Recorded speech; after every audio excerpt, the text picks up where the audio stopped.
that you have. And the canonical form for that is that given the security risks or threats that you found, are we done from the security point of view? Now, the team will ask this from itself, and well, I hope that they've done some threat analysis so they know that what their threats are, and if they feel that they've done everything that they can, or that the residual risk is on an acceptable level, then they can say that yes, we are done, and they can move on to the next tasks. Otherwise, they really have to have the freedom to say that we are not done from the security point of view. And in that case, those tasks will not be marked as done, and they have to continue that during the next sprint. The second tool is that, obviously, for the team to be able to answer that question, they need to be able to do security threat analysis. But this is something that is now up to every organization to decide how they would be doing that. One option is, of course, to use data flow analysis and STRIDE, and that's what we also advocate. But you just have to ensure that training and tools are available for that.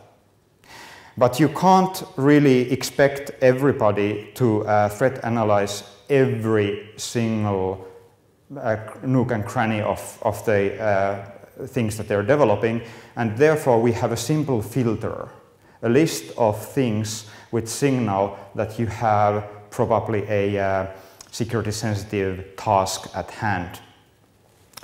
And this filter is then used to flag those sensitive tasks, and what happens if something is flagged as security sensitive is that the team will add a new task on the product backlog, which is actually the threat analysis for the upcoming feature.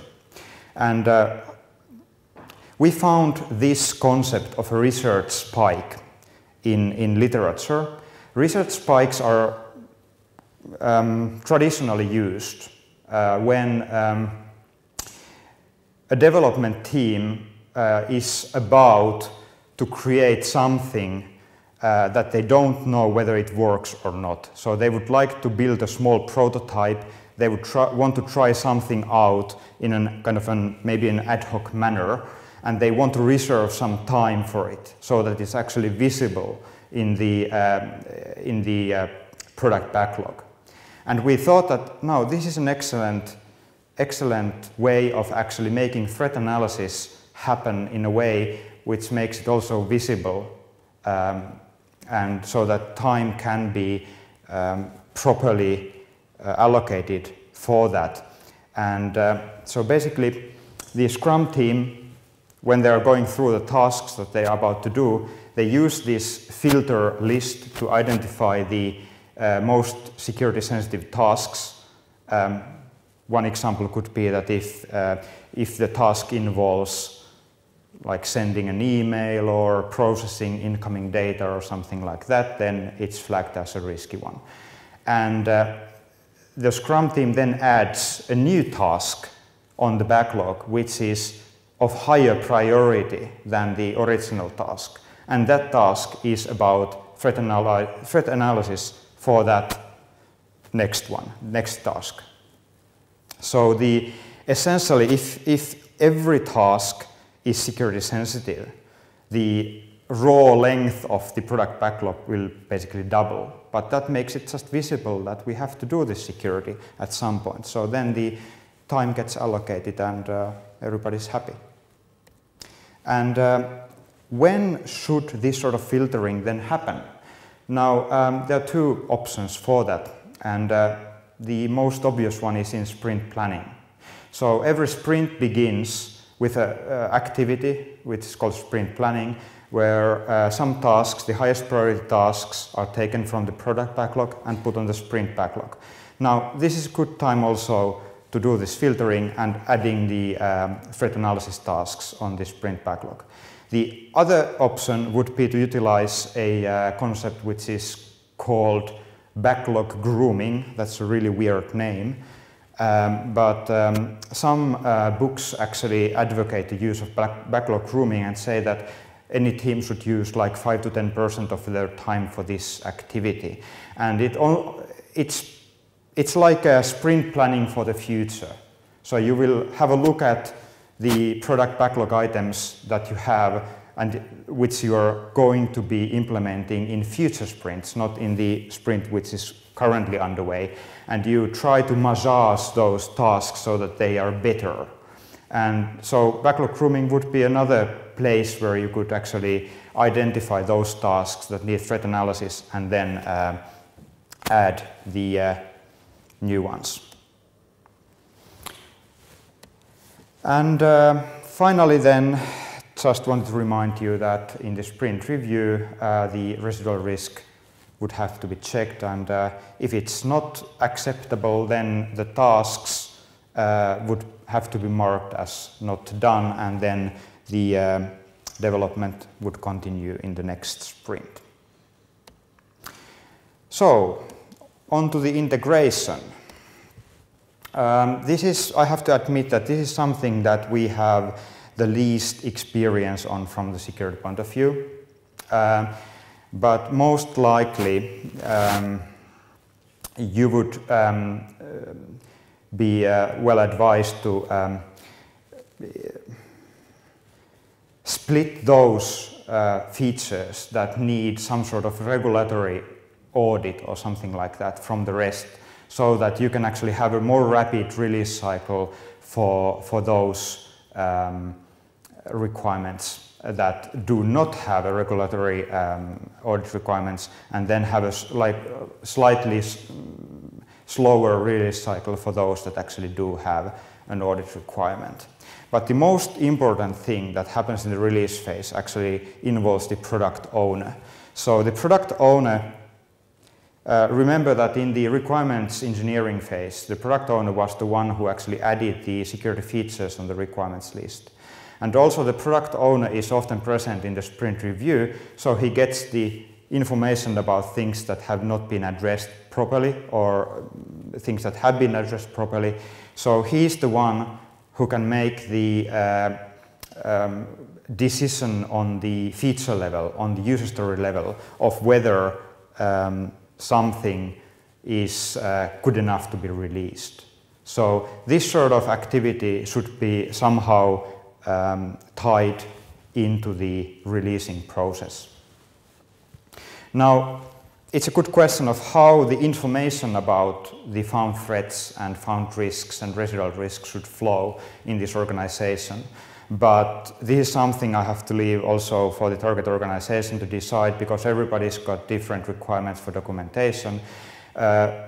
Something that I've been advocating is just a simple wiki page, which is shared by the Scrum teams and the product owner, and both of them have the ability of adding stuff to that wiki page and then also prioritizing it and producing reports out of it if necessary.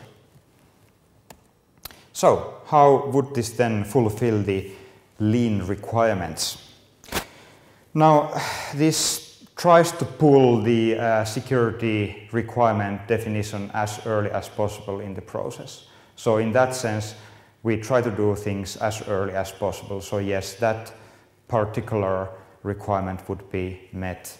Also, we do not have in this model any sort of security team that would have to be consulted before going forward. So the Scrum team has the business ownership of their code, because they have that ownership anyway, because they're writing that code.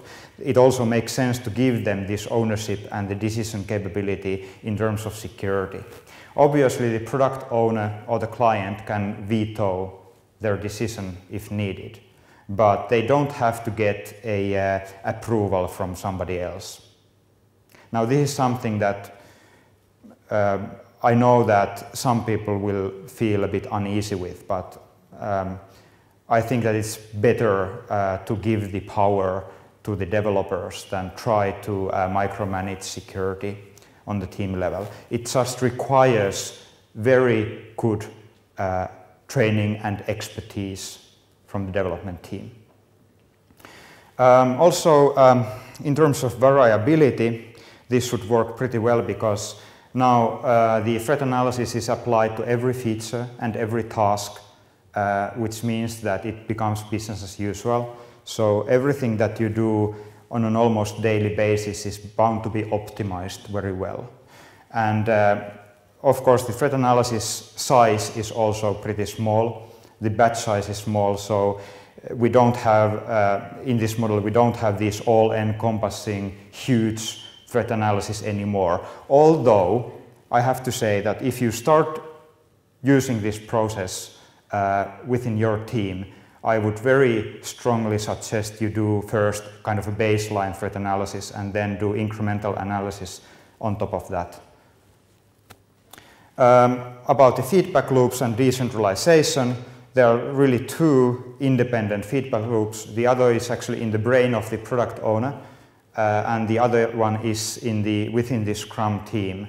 So because they are very close to each other, feedback should flow pretty rapidly, and because every product owner and every team is doing it, this won't go down if some of them, for example, leaves the company. So there's no single point of failure. And about making work visible, I think this is also one of the big benefits of this model, that I tend to compare agile processes and traditional processes to kernels. So agile process is like a microkernel. It's only a task scheduler. It doesn't offer any other services to the processes. A monolithic kernel like Linux, of course, it has your file system and everything, and it even cooks your food and whatever. The difference is that if you have a microkernel like Agile process, everything that you do will be allocated a specific time slot, and all the work is visible, and there is no implicit work that is just supposed to be done. And this way, the time spent on security is easier to measure, and also there's less competition about what you would be using your time for. So if you have a specific clear task which you need to do, you can take your time and do that task.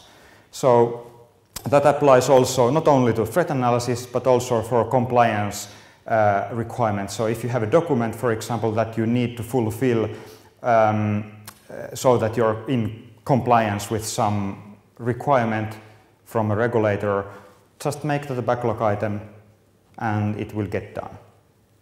If you think that that will implicitly materialize as a side effect of your process, it won't. Non-functional requirements are a tricky subject because non-functional requirements are qualities, and it's very difficult sometimes to actually write a quality in terms of positive requirements. But the most important non-functional requirement from the security perspective, in my experience, is testing. So you have to do testing, and in my opinion, it's pretty easy to translate that into positive requirement. So if you have a requirement to robustness test or fuzz test a product, you can just write a task that says that create the fuzz test cases and put them into the continuous integration test system, and that should take care of it. And finally, something that we found really useful are dedicated security persons in every team. And now I have to underline that this is not the person that single-handedly takes care of all security, but this is a kind of security conscience, a kind of a person who has the license to pester people about security issues. So, for example, in sprint review, somebody has to ask the question that whether they are done from the security point of view or not. Now, if the team is not done from security perspective, the person that asks this question is a kind of well, it's a difficult role to be in the role of asking those hard questions. But if you have been given this role, and if you have taken this role, you have a mandate to ask these difficult questions, and so the question gets asked, and then basically the